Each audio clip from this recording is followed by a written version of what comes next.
Children International is working to end child poverty around the world by giving kids access to a safe place, a team, and a path out of poverty by focusing on health, education, empowerment, and employment.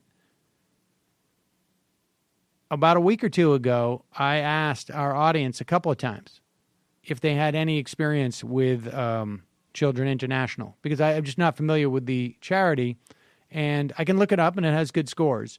But I just wanted to confirm that people had what kind of experiences had. We got about, maybe half a dozen emails from people who actively give to Children International, and they all gave it very rave reviews.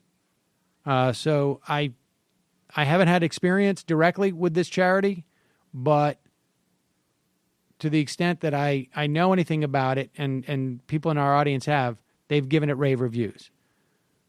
So with people like you, they're more than a nonprofit.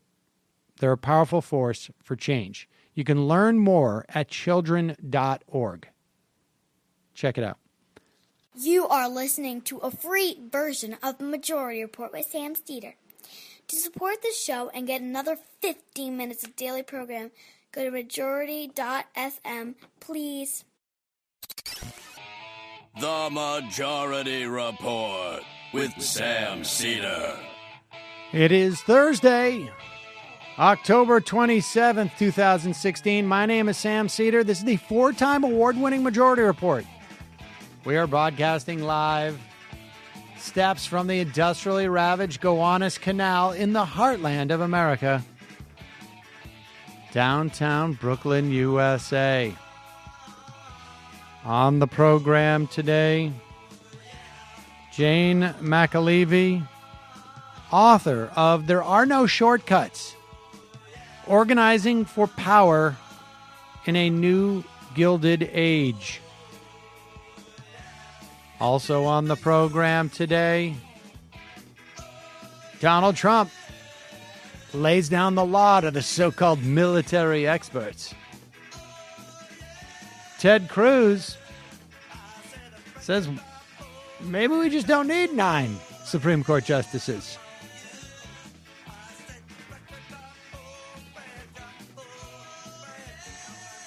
Jason Chaffetz back on the Trump train. Gary Johnson having a nervous breakdown.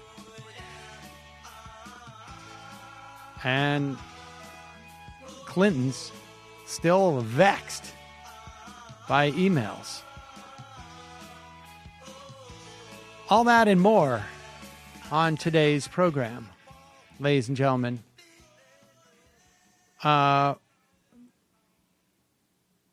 Today will be, we'll have a full, fun half as well as a front half. But I will probably be exiting a little bit early. Today we have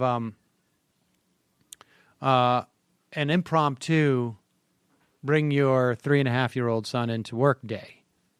Now, fortunately, he is so enthralled by an episode of Paw Patrol that he's not even aware that I'm not even talking to him. But halfway through the show, I mean, my biggest concern is halfway through the interview, he's going to okay, this episode's over. I want another one.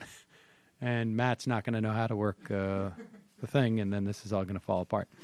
But let's... Hope springs eternal, ladies and gentlemen. Things are just getting insane, of course. We are now, less than 10 days away from, the 8th. So about 12 days away at this point from the election. We're going to try and continue to do programming that isn't completely dominated by this election, but it's sort of a big deal. Between the Senate and the presidency and perhaps even the House. It's quite possible within a couple of months we're going to see Paul Ryan either get dumped from the speakership or perhaps resign from the speakership. Who knows? It would be a smart thing for him to do. We will be talking more about this repatriation of corporate tax deal that seems to be in the work. Schumer seems to be on board with this. Clinton seems to be on board with this for an infrastructure. I spoke to David Dayen about it on Ring of Fire. I will be for this weekend. But we will talk more about that as it comes, we get closer. Needless to say, Elizabeth Warren will have a lot to say about that. I think she's already called this a big wet kiss. So, get ready, because the best thing about electing a Democratic president is that we can have actually some real fights about real policy and ideological differences, as opposed to like we all have to just stop the crazy person from ruining everything. Folks, big lead. Meanwhile, let's. I don't even know where to start. Gary Johnson had a meltdown. That actually sort of tracked our interview yesterday in the Fun Half. And listen, if you're not a member, you've missed that interview. Well, it was not as sort of electric as, let's say, the Darryl Perry one, but it was pretty crazy. But let's talk about Donald Trump. He seems to be now promoting this hotel, and there's real reason to believe that his brand is in trouble, and I imagine he's a little annoyed by that. And he sees this as a twofer. I get to promote my hotel and, of course, still pretend like I'm running for president. Here he is with CNN reporter Dana Bash, and he's having none of it. There's new audio tape of you talking about the fact that you really have relied on your popularity and the fact that people come to your events, and that helps you with free advertising. Is that what this was about? No, not at all. This was just under budget, ahead of schedule. That's what this is. Under budget, ahead of schedule. We built a hotel that is going to be one of the great hotels of the world. It just opened today. It officially opens today. And we built it for less money than was anticipated, and we built it ahead of schedule by over a year. And if the country would do that, we would have a country that would be in much better shape than its, highways. They ways for double and triple the cost. They built hospitals. And so to people who say you're taking time out of swing states to go do this, you say? I say the following. You have been covering me for the last long time. I did yesterday 8 stops and 3 major speeches, and I've been doing this for weeks straight. I left there for an hour and a half. I'm going to North Carolina right now. Then I'm going to Florida. I'm going up to New Hampshire. For you to ask me that question is actually very insulting, because Hillary Clinton does 1 stop and then she goes home and sleeps. And yet you'll ask me that question. I think it's a very rude question, to be honest with you. And what I do is I want to back my children. My children work very hard, Ivanka in particular. And at the opening of the hotel, I want to back my children. Very important to me. There you go. Ivanka, who, by the way, is a tremendous piece of ass, Dana. Unlike you, to be perfectly frank. The idea that in some way you would imply that I opened the hotel in the final week of the election just to get publicity when we were already, like I said, way ahead of schedule. Didn't need to open it now. Could open it after the election. But got to have priorities. Folks, this is awesome. When we get to choose what advertisers we're willing to have on the show, this was one of the first ones I zeroed in on that I wanted on the show, because we have a real problem in my house about frames and pictures.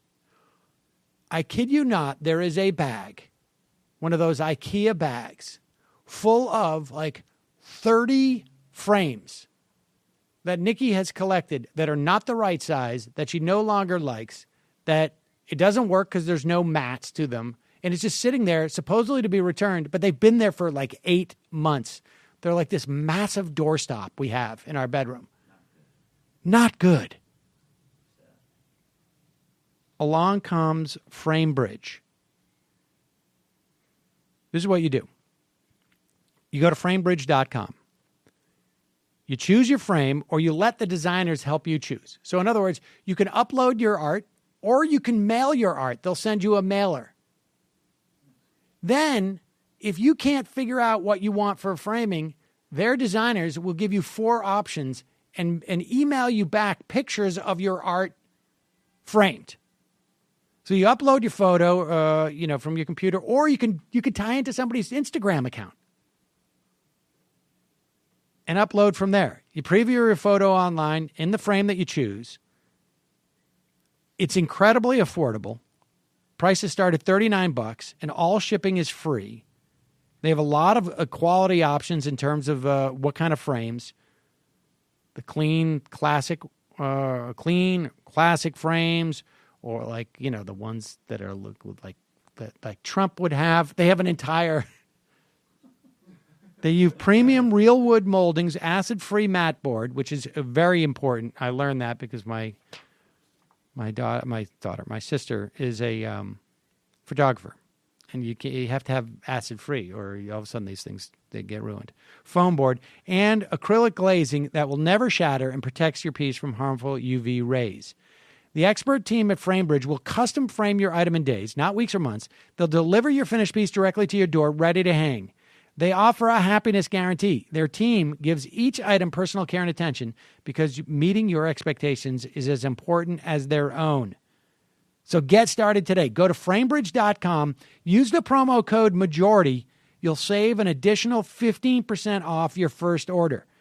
Go to framebridge.com, promo code MAJORITY. Framebridge.com, promo code MAJORITY, as in majority. All right, let's hear Donald Trump. ISIS has now been more or less pushed out of out of Mosul, right? I mean, that's anyway. I just saw a report before I jumped on that the head of ISIS's finance has basically taken off with a bunch of cash. I don't think this is working. Says who? So much. What? Trump's special counsel Cohen. Michael Cohen, ISIS spokesperson. Says who? Says who we're out of Mosul. Reportedly, you're being pushed out of Raqqa. Says who? He supposedly left with millions of dollars. Now, I don't know if that's true or not. Like, that would be exactly what you would want to sort of a disinformation campaign, but that's what's being reported, so who knows. But nevertheless, here is Trump doubling down on his criticism of the idea, like, how could you announce we're going to go to Mosul? Like, why wouldn't you just, all dress up like tumbleweeds? And then you just sneak up on them. Here he is doubling down on this with George Stephanopoulos. About Mosul. On Sunday, you sent out a tweet saying that the operation was a total disaster. The defense secretary is on the ground. He says they're making progress. He's encouraged by the progress. The former dean of the Army War College says this shows that Trump doesn't know a damn thing about military strategy. The Army War College, let me tell you, the element of surprise. I've been hearing about Mosul now for 3 months. We're going to attack, meaning Iraq's going to attack, but with us, okay? We're going to attack. Why do they have to talk about it? Don't talk about it. Element of surprise. General George Patton. You look at General George Patton, you look at MacArthur, you look at these great generals, and I say it all the time, they're spinning in their grave. We had Mosul. We have to take it because Hillary Clinton and Obama left that big vacuum, and ISIS went in and they took Mosul. She says but you're here's the other declaring problem. defeat before the battle is over. Let me finish with Mosul. Element of surprise. One of the reasons they wanted Mosul, they wanted to get the ISIS leaders who they thought were in Mosul. Those people have all left. As soon as they heard they're going to be attacked, they left. The resistance the defense says 35 of them have been taken out. Excuse me. The resistance is much greater now because they knew about the attack. Why can't they win first and talk later? Why do they have to say 3 months before the attack, we're going in? So you can tell your military expert that I'll sit down and I'll teach him a couple of things. There you go. I like how he almost went there with Let's talk about the Army War College. Okay, never mind. That's not exactly West Point.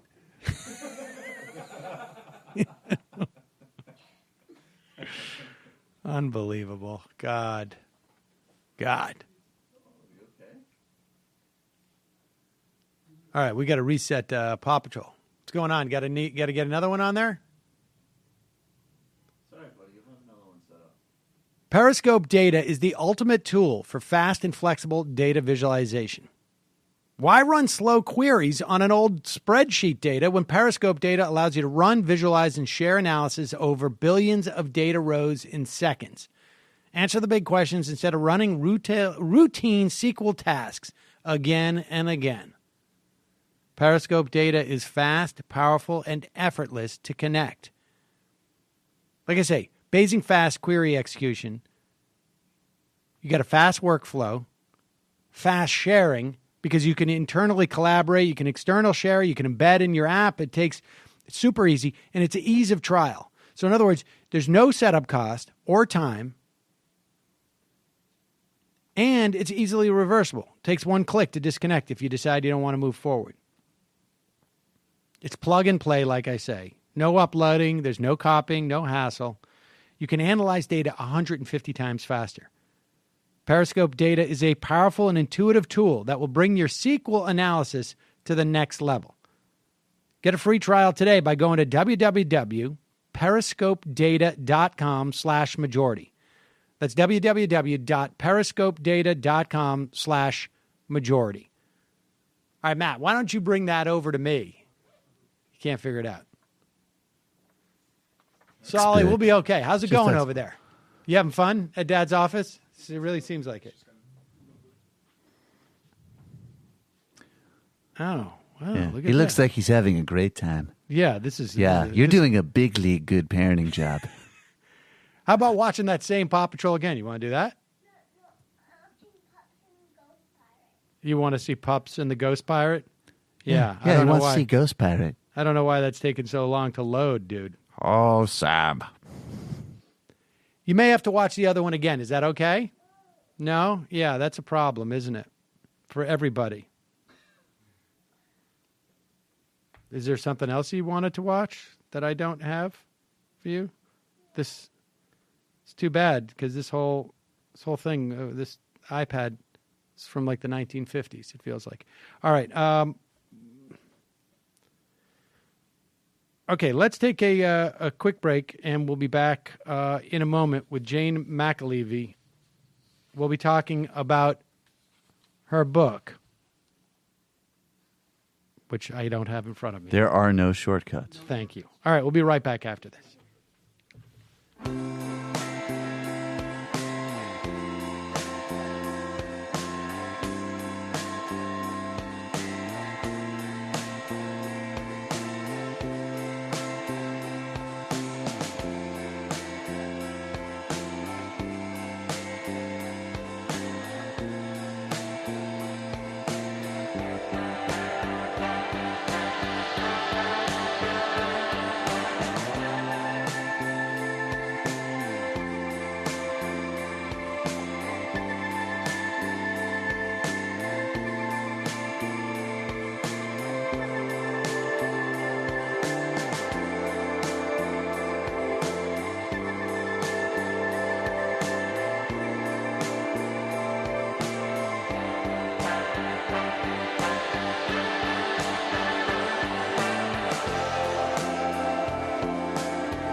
We are back. Sam Seder on the Majority Report. It is a pleasure to welcome to the program Jane McAlevey. She is the author of her latest, No Shortcuts, Organizing for Power in the New Gilded Age. Welcome to the program, Jane. Thank you. Good to be here. So let's start with the notion of the difference between organizing and mobilizing. What does that mean? Yeah, it's certainly the major theme of the book. If not, I think I call it my obsession in the opening chapter. Right, is trying to get people in the U.S. to understand this distinction. So I think to sum it up, mobilizing is something that all good organizers have to do, and mobilizing is a component of what I think of as organizing. But the differences matter a great deal. Organizing is about what I call base expansion. It's about bringing people who are not yet convinced that they should be part of a movement, who don't wake up in the morning thinking they're part of a movement, who don't self-identify at all as progressive or liberal or anything to the left of that, who are sort of ordinary people who are out there in this country either being bombarded by Fox News or something else, and who are not yet part of something. And organizing is the process of how we actually expand the base of people who come to see themselves as being part of a common movement, who come to realize through what I call a process of self-discovery. I think organizing, which is always face-to-face, it's not Twitter, it's not Facebook, it's not a whole bunch of these things that we're over-relying on right now, which are mobilizing tools. We'll come back to that in a minute. So organizing to me is a process of what I call self-discovery. It's where people come to the conclusion themselves through reflective conversations, through face-to-face, one-on-one conversations, that there's something wrong, and that they can actually do something about it. And mobilizing is once someone has made the decision, this pain I'm feeling in my life from the last recession or the recession before it, or the pain that I have been born into in this country as someone in the working class or poor, for God's sakes, in the U.S., in the middle of the winter, in a city where it's cold and you can't get heat on. Mobilizing is what happens once people have come through a process of self-discovery about what's wrong and who's to blame. Mobilizing is what we do once people are with us. We mobilize them. We mobilize them right now to turn out in the election and vote. We mobilize them to come to Occupy Wall Street protests. We mobilize them to take action and do something. But mobilizing assumes the already converted. And the large argument I'm trying to make in the book, essentially, is that for about my entire lifetime, for about the last 40 years, we have been primarily mobilizing in the U.S. We have been mostly talking to the already converted, mostly talking to the choir, mostly trying to gin up smaller and smaller numbers of people to take action. And frankly, it's insufficient. It's not working. It's not going to work. And for us to make really substantial gains again in this country, like we made during the heyday of the original labor movement in the 30s and 40s, and like we made during the civil rights movement, we actually have to look at the lessons of what people were doing in those two movements and then return to them. It's what I call sort of back to basics organizing. And we just, frankly, do very little, if any of it, at this point in the U.S. in the movement. All right, I want to get to what some of those lessons are, but what are the challenges today? I mean, I think the most obvious challenge to organizing as opposed to mobilizing, and in some ways it seems like mobilizing has been made easier and organizing has been made more difficult because of the way our society has changed, both in terms of the way that we work and both in terms of the way that we socialize. Yeah, I think that's right. I wouldn't deny that the challenges are stiff right now. Although, so on the one hand, let's focus for a minute on this topic of sort of how technology and people sitting at home and the advent of the TV and all, and disaggregated communities and suburbs. Like let's not lose that very real challenge. But I do just want to posit that that there are things that are considerably easier. For example, in the 20s, 30s, and 40s, at the heyday of the powerful trade union movement in this country that created the context that lasted for 40 to 50 years. It took them a long time to undo it. But, people were being shot and killed. And in the civil rights movement, people were being shot and killed. So, I mean, and it's not that, black teenage men get shot and killed when they walk out the door today. That's a constant, but not necessarily as a result of their decision to take action in a movement, right? It's because our society has got massive structural racism that we have not yet tended to in terms of violence of all kinds. But sticking to the challenge. So I think it's true. People will frequently say to me, yeah, but like things are different. You know, workplaces aren't huge and big factories anymore. And so let's just take that one for starters. And then let's talk about the suburbs and let's talk about technology. I feel like each one of them, if you're an organizer, which is what I am fundamentally, they're just challenges. They're actually not obstacles. So the question is, what are the challenges in front of us and how do we overcome them? There have always been, when you're doing real organizing and you're really getting ordinary people to come to a new understanding of what the oppression in their lives is and why they and their families are sort of having a rather miserable lot right now, that work is always hard, by the way. It's never been easy. So the challenges just change in different generations. But I'm arguing the fundamentals of how we have to do the work really don't change, and unfortunately they have changed. So let's take the workplace. It is true that we no longer have these sort of like, well, someone will refute this right away, but it's true. Let me just say it's true that we have less big factories in northern industrial cities. It is false to say we don't have big factories. In fact, the U.S. South is littered with big factories, whether they're car factories, foreign transplants, right, the attempt at VW, BMW, I mean, Toyota, Subaru.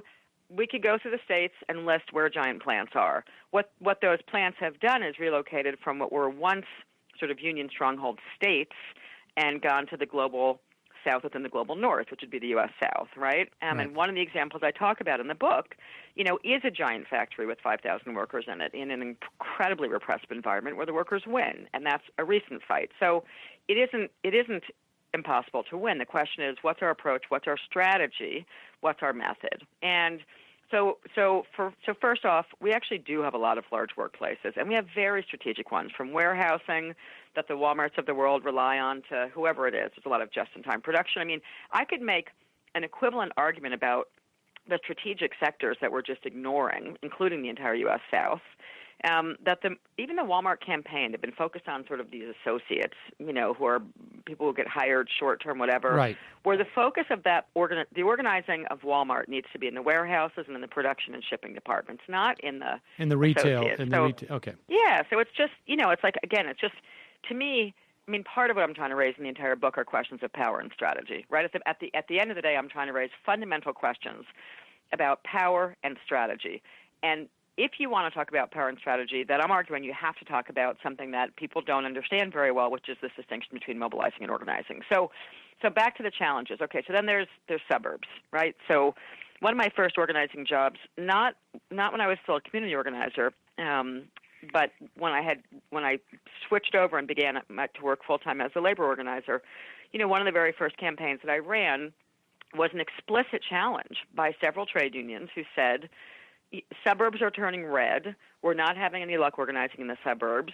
You know, we think unions might work in big cities, but not in, you know, northern big cities still maybe, but not in suburbs. That's about circa 1996. And so I was like, great, that's a big challenge. Let's go right at it. And so I was assigned to go work in big, wealthy suburban areas. And what happened? 3 years later, we had record organizing wins, not just because of me, by the way, but because I was working with a team of really good organizers. I had unions that were open-minded about shifting how we thought about strategy.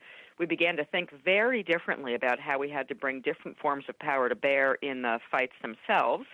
And that's what I eventually call the whole work organizing method. But that yes, the conditions are difficult now, that with less workers in unions, we have to be creative about how do we actually build other forms of power that will hold during a tough fight with a tough employer. And in Stamford, Connecticut, and the areas surrounding, you know, Connecticut, posh sort of suburban region with pockets of cities, in fact, we organized thousands of workers in just a few years by thinking carefully about what did it mean to be in the suburbs. Maybe it suggests a strategy shift from being in a big factory in a northern city, right? So, what was it? Can you be? I mean, were there sort of like, I guess, transferable principles? Definitely. Okay, so give me just a sense of those, because this, I find, you know, this is I would say the single greatest excuse, I guess, of why union organizing has been hurt has been this decentralization of the people who are supposedly to be organized, I guess. So what are those sort of those principles? Because, I mean, presumably, right? I mean, this wouldn't just be for labor organizing. It would be for any type of organizing. Yeah, absolutely. So, one is let's be strategic and smart. And this is hard for people who are liberal and progressive to do, actually, which means you have to think carefully about the social structural conditions, and you have to think about where can we get the biggest bang for the work that we're trying to do. So it might be that greengrocers, that people, that there are tons of workers in this country need a union, period. And they need a strong house of faith, and they need a bunch of things right now, right? Because we are really in a bad way. Just as a sidebar, like part of what I think the punditry misses on the sort of liberal side a lot is that people are really hurting in this country. When people say to me, why are people thinking about Trump, Jane? It's like, when's the last time you left the comfort of your cool little Bay Area or New York City home and went out into the country? People are hurting really badly right now. So I say we have to focus on places where we have more strategic possibilities. So, for example, I do think we have to focus on warehousing, where there's huge numbers of workers, on big factories in the U.S. South, all that. Like any place there's large numbers of workers should be a strategic focus, period. So that I partly argue in the book that a key strategic front right now remains sort of the factories of today, which are hospitals, the healthcare sector, the education sector, where there is some work happening, sort of at the university level. We see some adjunct movement happening, but not enough. But so, first of all, I say let's look at where there are still large numbers of workers, and let's be clear that we probably have more possibilities where they exist. In fact, it's a cornucopia of possibilities out there right now, right? I've just been involved again in a huge campaign to organize a bunch of hospital workers in Philadelphia. It's been a wildly successful campaign.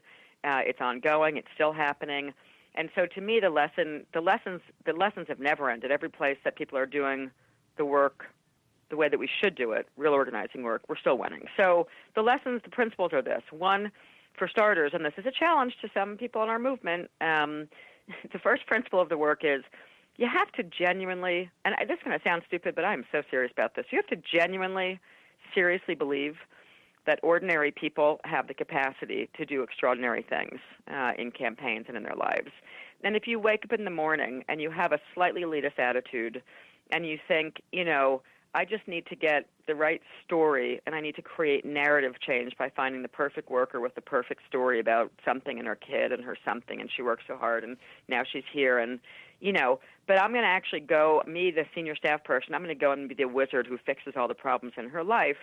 That's not going to work because she's going to see through you in about 5 seconds. So part of the principle of real organizing is people doing the work, we actually really seriously believe that ordinary people have real capacity to think, to change, to really change fundamentally how they understand the world. So that's principle number one, and it really matters. And I have been around workers in campaigns who have said to me, because I'm usually in some senior role, I don't even want to talk to that person again about some new organizer who's come on the campaign, because the worker understands in about 5 minutes whether or not the person that they're engaging is taking them seriously or not. So one is, do you really have faith and belief in the capacity of ordinary people? That's principle number one. Principle number two is, when you look at a person that you're having an organizing conversation with, do you see them as a worker who you relate to from 7 a.m. to 3 p.m., or do you see them as a whole person with complicated, rich, textured lives, with connections in their own community, with connections in their workplace, with connections to their family and friends, to other people in the community? And do you understand that the fundamental role we have right now, given the challenge of suburbs, desegregation, technology, et cetera, is that every act we take every day as organizers has to be about building solidarity between human beings. Like, the single biggest focus of our work every morning we wake up has to be, how today am I going to construct new relationships of solidarity among and between the workers in this facility, and among and between the workers in the facility and their broader community? Because we have to be really intentional about constructing solidarity that more organically existed in the 30s and 40s in some places. even that's complicated, but in some places. So, for example, we should just say, just so that people can sort of catch up here, that when we say it was more organic, it was because they either came from the same immigrant community, people living together in closer quarters, or there was just a lot more social cohesion, right? Whether it was, I guess churches or the existence of unions in themselves, or working in the larger factories. There's a whole set of, that's what we talk. That's the flip side of the challenges that we're talking about. Yes, and again, so that, definitely, and let me just say, an example. Partly, I do think that there's just some myths. For me, I guess it's too easy to say that we've changed that much. I hear it, I entertain it, I believe it. Some of the people I've been working with recently in some of these big campaigns have said, well, when I started the idea of saying, what I want to do is now chart every relationship that 5,000 workers that we just helped form unions in these hospitals. I want to now figure out what are all their social connections in the community, because we understand all their work connections really well. And even some people in the recent process were like, okay, well, they're nurses, they're more middle class, they don't have that many connections to the community anymore. The truth is, it's just not true. So, and I always just say, sure, so let's just try, right? Sure, that's no problem. Let's just try. And then the minute we start talking to the workers, it turns out they're attending the most powerful black churches in the city of Philadelphia. They have connections all over the place. So to some degree, it's true. To another degree, I'm challenging the idea of how true it is. So look at Chicago, and even the Smithfield. Some of the examples I talk about in the book, the case studies. In Chicago, where you have, if you want to talk about social structural conditions, which is the power analysis, the word I prepare, coming at and against the teachers and the kids and the parents, frankly, in the third largest school district in America, the teachers there, at a time when teachers are under unbelievable blistering attack for the last, sort of 7 or 8 years in this country, just blistering attack. Everything wrong with every kid, apparently in America, is we can blame the teachers, right? That's the rhetoric and the rap out there. We don't blame the austerity cuts made to every school. We don't blame, whatever. We don't blame all the things we should be blaming, because there's been a right-wing frame to attack teachers, right? And that has to do with charter schools and privatization, and it's all constructed. It's super real. And in Chicago, we wind up after one big teacher strike where the teachers do everything right. They did everything right. They doggedly built alliances. They systematically mapped the relationships between the parents of the students themselves, into churches and community groups all through Chicago, so that by the first time they had to do that massive strike in 2012, when I went in to sort of do a look back with them and interview a bunch of the teachers, interview a bunch of the community leaders in Chicago, it was such a pleasure for me, because they did everything right. Like, they actually spent time mapping relationships and understanding the connections they had. 30,000 teachers with 420,000 students in public schools with 180,000 parents is a ton of connections. Right. So they made them intentionally. They knew that to take on austerity and racism, they were going to have to construct solidarity in a really intentional way. And that is what I mean by real organizing. We have to intentionally construct solidarity every day. And it may take a little more work to do that now, because less people are in church or synagogue or whatever it is, or because less people, because Chicago isn't ringed with giant steel mills, where thousands of workers do go to work every day. But they are still ringed with big school systems, big hospitals, there's a whole bunch of big stuff still sitting around someplace like Chicago, right? So the question is, are we strategically focusing on, and even the immigrant question. I think that is it's more acceptable today that, look, whether it's New York City, Los Angeles, there are whole new waves of immigrants. And in fact, I have yet to organize Latino or Latina immigrants who were not deeply rooted in their community in just the way that we thought of Italians and Poles and everything else in the 30s and 40s, who are not, that's part of the story of Smithfield, or that Southern factory I analyzed in the new book.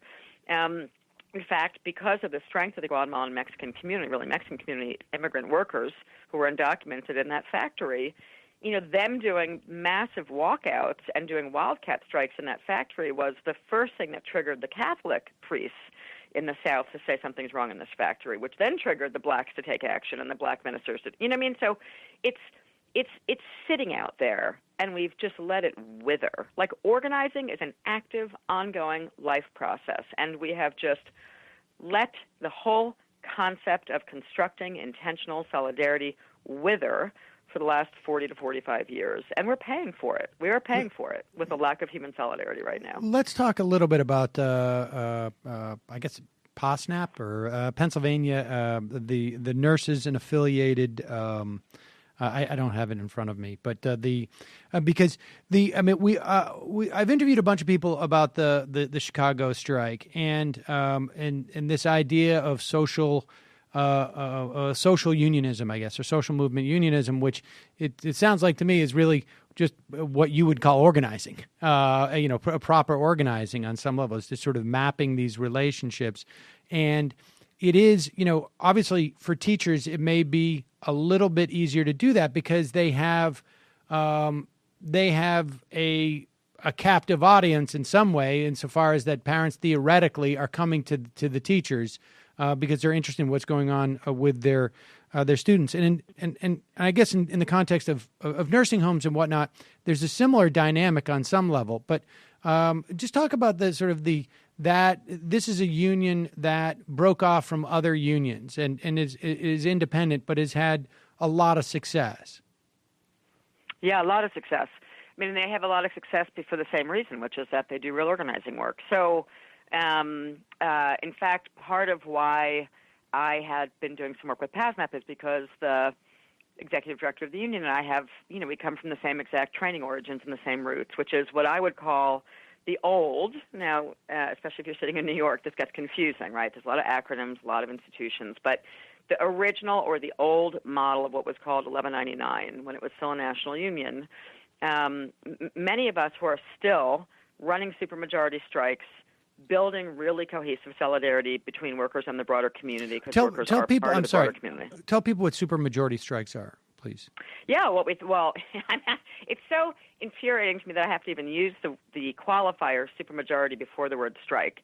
And that's part of my annoyance with these, what I call these less than real strikes that have been happening, that people call strikes, these protests for the last 3 years that people call strikes, which aren't strikes. So a strike by definition, I say in the book, was when I'm a supermajority, like 90% is what we mean by a supermajority.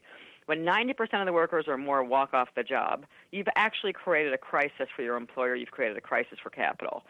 I now have to say the word supermajority strike, which is frustrating, frankly, because it's what a strike used to mean.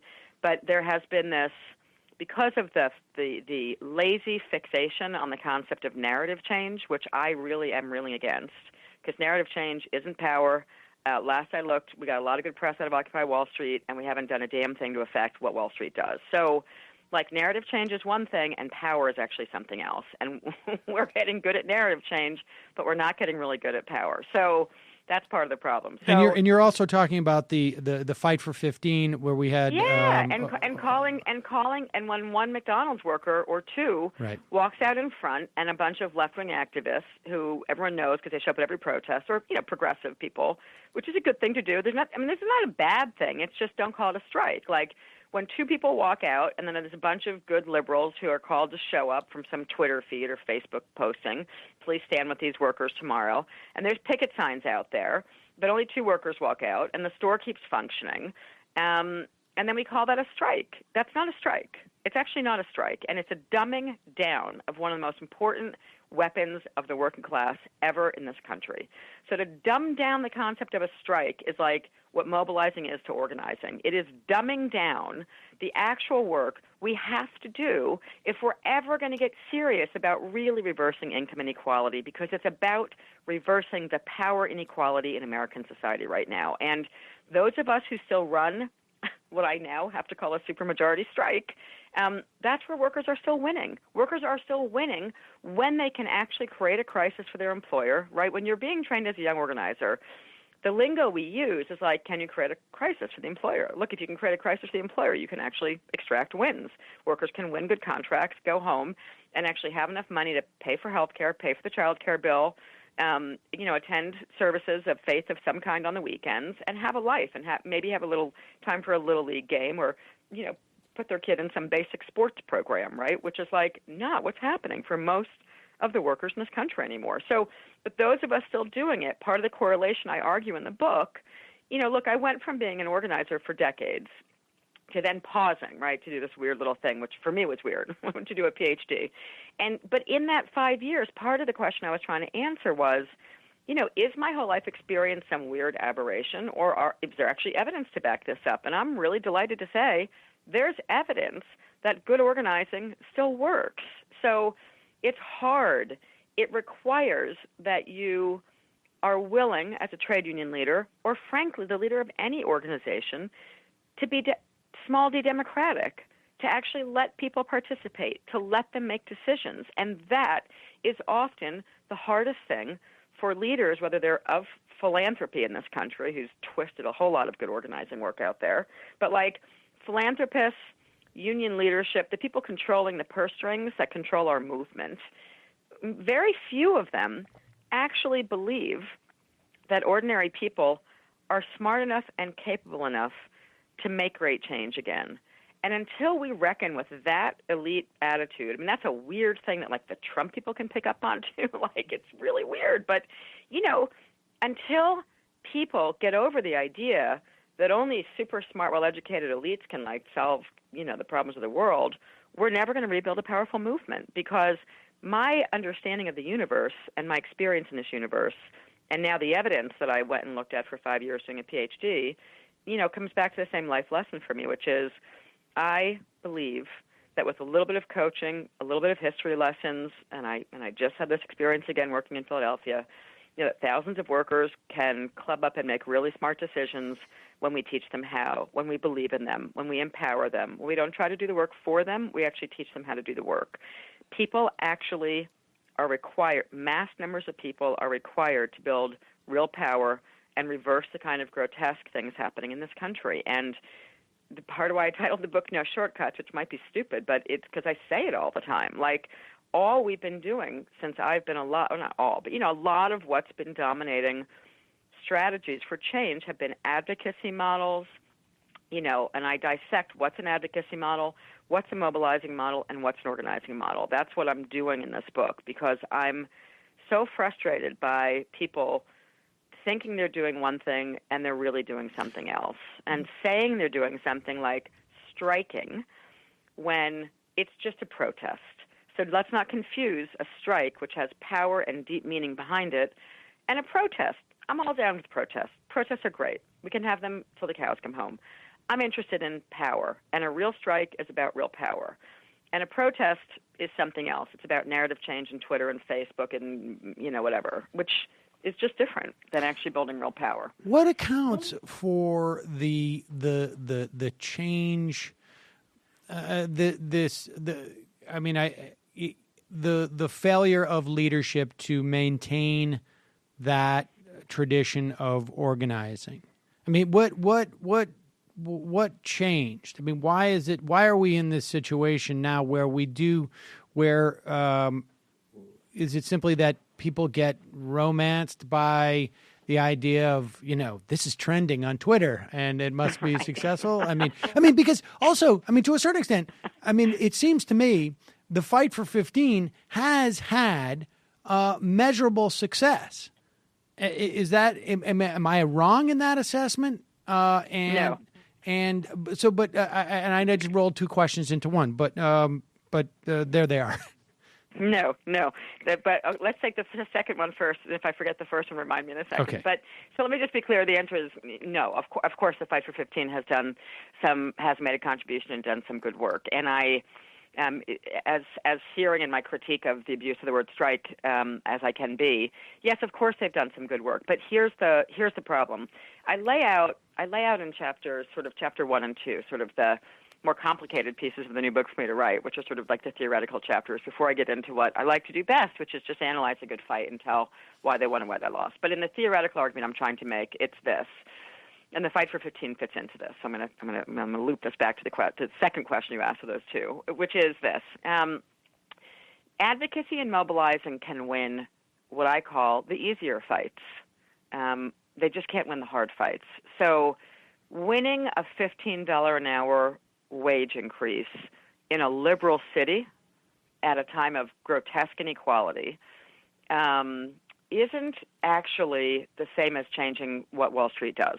So, or how to re-regulate the markets, or how to, frankly, how to stop and reverse climate change, or how to regulate the fossil fuel industry, or everything we've failed at doing for the last 30 to 40 to 50 years, because the planet might blow up soon, right? So it's like we have to get really serious about this. So the fight for 15, honestly, there's several things to say about it. Again, besides overall, hooray. So with the amount of money they spent, we might have done more hooray-ing. That's part of the issue, is how many resources going into it. But the second question is like, the second issue for me, and it is,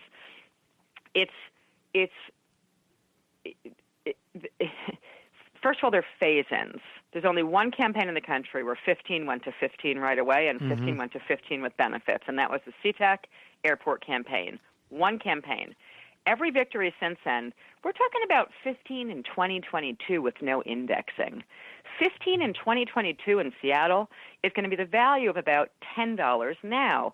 And last I looked, that's effing poverty. And no one who's running that campaign is living on that salary. So let's be real about what those victories are. And is it good in the end? Of course, any raise any worker gets is good. No question about that. But I actually am trying to say in the book that some of the things that we call victories are actually defeats in some ways. And, even with the phase-in New York, I mean, these are, so 15 right now would get you to about 31,000. I don't know anyone who's leading any of those campaigns who's living on 31,000. We're supposed to be hooray, jumping for joy. That 31,000 for a family of four is poverty. So on the one hand, great. On the other hand, it's really different than what the workers at Smithfield.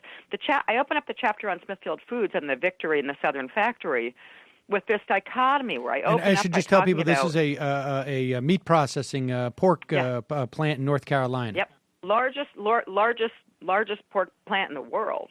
Recently bought by the Chinese, by the way. So, in terms of globalization and the global South within the U.S. North. But anyway, so it's I open up that chapter on purpose, sort of poking, maybe being ironic, I don't know, poking a little punditry, something. I say what 15 means in Tar Heel, North Carolina, and what 15 means in Seattle. And I do a little number comparison. Because when those workers won 15 in that factory in their last contract, and they won health care benefits, and they won the right to pull the switch in the factory to stop it when someone's getting their hand chopped off, or any of the other things that they won in their union contract, the right to retirement, the right to safety and health inspections, and 15, I start out by saying, I rang up this guy, Dean Baker, who's such a good economist, to help him do the math for me, because math has never been my specialty. I can teach workers how to win good contracts, but math, no. So, to try and understand the difference between what it meant to win 15 in a rural southern community and 15 in Seattle, it's they would have to earn, I think the number I use in the book is they would have to earn $25 an hour right away to come close to what the workers won when they won 15 through a union contract, along with many other benefits. So, again, passing a $15 an hour wage in a liberal city with a 6 to 8 year phase-in, with giant loopholes about who's going to be covered and who's not, because they're all over all these laws, if you look at them carefully, it starts to be a little less exciting to me than what it means for workers who win the right to health and safety, the right to shut the plant down, the right to a real solid wage, the right to retirement, health care being paid for by the employer, and dignity on the job. That's just really different. And there's also, I guess, what some would call the long tail value of having organized and empowered. Yeah. They have the empowerment shared broadly in that supermajority, as opposed to, hey, thanks, Bill. We're getting 50, exactly. Right. Someone just wakes up one day and they got a raise, and they're not really sure why or how, and some good liberals came in and did some work on their behalf, and that's what advocacy is. And sometimes it requires a little mobilizing, put a couple flags up and wave and make some noise, but the people themselves have not, exactly as you're saying, there's no long tail, they haven't organized. So I was just having this conversation with a bunch of workers in Philadelphia recently where, I said to them, part of what's so important about the first contract negotiations phase, which is what most of the workers are in right now after these big, difficult organizing victories, is that part of what good organizers are trying to do through the process of negotiations, and this is another sort of mini pet peeve of mine, is, some people run around today saying, collective bargaining is this, old idea. doing what they call firm-based, contract negotiations is sort of a last century concept, and it doesn't help the whole community. And I say that it's just bullshit. If you've ever led first contract negotiations in your life, if you understand as an organizer that the primary job of the phase of contract negotiations is to teach governance, it's to teach the skill of building a strong work site, it's to teach leadership development, it's to teach workers how to stand up to their employer who's sitting across the table from them and learn how to say no to them and learn how to then organize enough power to say no collectively so that when management wants to make a really bad decision like short-staffing your unit where patients might die, you actually have the capacity on your own right in that moment to fix that problem. When wizards in the movement try and fix things for people, you have denied the class's ability to get smart and learn how to do it themselves. And I am all about how do we coach and teach people how to do the work. And that's what our successful movements did between the 1920s and the 1950s. We were teaching people, believing that they had capacity, and teaching them how to do the work, so that when the organizer who had some capacity, some experience, all I have is experience, right? I can walk into a bunch of workers in a campaign right now and say, look, here's the thing. Based on the last 25 years of my life, if you go that way, the boss is going to do this. But if you go that way, the boss is going to do something else. That's experience. That's not because I think I'm smarter than any worker I've ever had the pleasure of doing organizing work with. I don't. I'm blown away by the smartness of every worker I've ever worked with. It's like, it's just that I've done it for a long time. So I can say, and people have confidence when I say it to them, look, if you try and do X, Y, and Z too soon without first getting the full weight of your coworkers behind you, the boss is going to beat you in a month. So let's not try to do that. Let's focus on what it takes to win based on the experience of what winning looks like. That's what coaching is. That's a good coach. I was saying to someone else yesterday, look, I'm a bit of a Warriors fan. Okay, I live out in the Bay Area now, right? But I'm like watching the opening of the game the other night, and people talk about Steve Kerr, the smart coach. All organizers are coaches. The coach doesn't get on the field. He doesn't get on the court and play with Curry and the other basketball players out here. You could do this analogy for any sport. The coach is sitting on the sidelines and figuring out how to bring out the best of every person on the team. The coach never plays. That's what good organizers do. We're not playing. I'm not the nurse in the hospitals that I've just been working with in the organizing and first contract campaigns. I'm a coach. And when organizers understand our role is to coach and bring out the human capacity that exists in people, the best, what are you good at? What are you good at? And how do we make everyone into a big team that's going to win? That's what organizing is. It's building and bringing out and coaching and nurturing the existing smarts and skills that ordinary people have.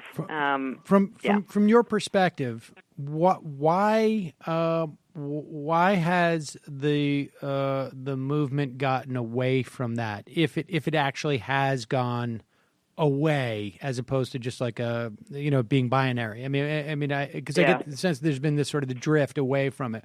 From your perspective, why has that happened? First, it's hard. It's hard. It's really hard work. That's just, it's hard. It's a lot harder than tweeting or Facebooking to actually deal every day face-to-face with disappointment, with all sorts of things you have to do. So, one, it's just hard work. And I think that what happened was people assumed in this country that after the labor movement in the 20s, 30s, and 40s, and then after the Civil Rights Movement, we won the Voting Rights Act, we won, the Civil Rights Act. You can look at all the different things that we achieved as when we had movements with real power behind them that were powered by millions of ordinary people. People just assumed we won things, and they thought, by the late 60s, early 70s, then we passed Clean Water Act and Drinking Water, all these things, Clean Air Act. People just thought, okay, we won these laws. Now we can just worry about administering them. Now all we have to do is hire a bunch of lobbyists in D.C. to tend to making sure we implement the laws that we've passed for the last 50 years, in some smart way, and just keep an eye on what the lobbyists are doing. It's like a fundamental misunderstanding of, first of all, how we won when we were making big gains in this country, there was a misunderstanding about how we achieved them, and there was a misunderstanding that, once you won a law, it just stayed, as opposed to that the right wing woke up the next day, every day, thinking, how are we going to roll it back? How are we going to roll it back? How are we going to beat them back? How are we going to unregulate the country again? So the first thing was just because we don't really teach how power works, and we don't spend a lot of time talking about how power really works, there's a misconception of how it works. We think we win something, and it just stays that way. Well, it's really obvious. I think it's finally become really obvious with the Voting Rights Act being rolled back, with voter suppression happening from North Carolina to Texas to these ridiculous laws, like even the protections from the civil rights movement are being systematically rolled back, right? So the first is there's a misconception of what it takes to win. The second is there's a misconception of what it takes to hold on to our power.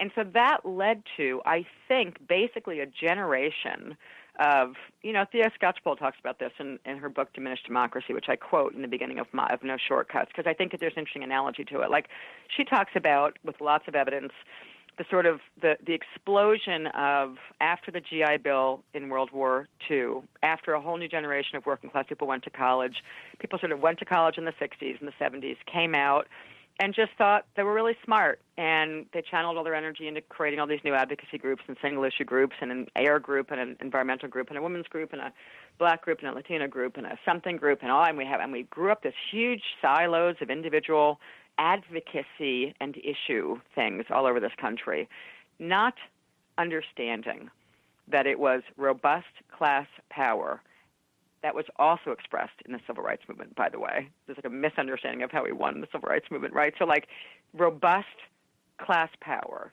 is what has made substantial change in this country. And it was hard, and people thought we did it. Like, they just thought we did it. Like, even Alinsky, I write about Alinsky in the new book. I mean, if you read everything that Saul Alinsky actually wrote, his core books, all three of them, most people never read his book about John L. Lewis. But if you've read all his stuff, like, he assumed, even Saul Alinsky assumed, well, the labor movements, they've got the inequality thing down. They've got strong unions. That's all set. I'm going to go out and try and build some parallel power in the community, because I assume, he says in the book he writes about John L. Lewis, that big labor is always going to be big and strong, and they're always going to have dealt with the issue of inequality in the workplace. Well, even that was a horrific assumption, right? Like, it didn't take long for a virulently pro-business, hyper-greedy free market capitalist system to just say, okay, it's going to take us 30 years to beat back the regulation of the working class, of the labor, of the economy. And they patiently went about dismembering every law that protected workers in this country, and they've damn near done it. And then they set about doing it to the civil rights movement, and they've damn near done it, right? We're going backwards on our protection. So, I mean, it's a long way of saying I think that we have these crazy narratives that you learn in elementary school, and about how America works and how democracy works, and you vote and it's all fixed. And we're just, we don't talk honestly with people anymore about how power works. And and I think it's much more comfortable for elites to just sit in their offices and think that they can go down to the White House and wheel and deal and cut a deal. And look how successful the labor movement's been. For 50 years, they've been trying to reform labor law. They thought they would do it again with Obama.